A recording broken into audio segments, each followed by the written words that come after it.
tant qu'on n'a pas apporté des solutions politiques, diplomatiques, parfois militaires, à ce qui se passe au Levant, en Syrie et en Irak, ou en Libye, tant qu'on n'a pas vraiment compris que le grand projet pour l'Europe et la France, c'est ce lien avec l'Afrique du Nord, avec le Maghreb, mais avec l'Afrique. Je me suis beaucoup exprimé ces derniers jours au Togo, au Ghana ou en Côte d'Ivoire.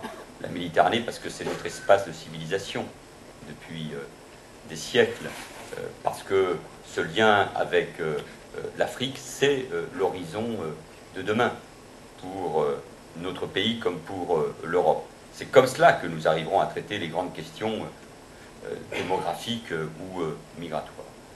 Pour ce qui concerne les réfugiés, nous avons pris à bras-le-corps cette question.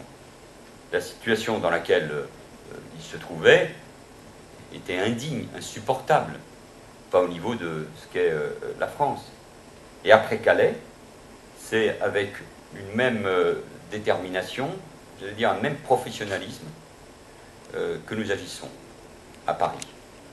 Et avec toujours comme préoccupation l'idée que ce n'est pas une opération sécuritaire, c'est une opération d'abord humanitaire, suivie tout particulièrement par Bernard Cazeneuve et Makos, avec un mot d'ordre: mettre à l'abri, héberger, tendre la main à ceux qui doivent être accueillis dans notre pays, ceux qui fuient les guerres et les persécutions.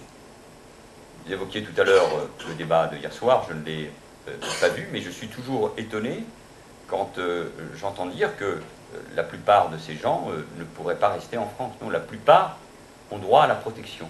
Ceux qui n'ont pas droit à l'asile doivent être reconduits avec humanité mais fermeté, bien sûr, à la frontière et reconduits dans leur pays. Mais le droit à la protection, pour un grand pays comme la France, c'est un droit que nous devons bien évidemment imposer, et imposer même dans les esprits.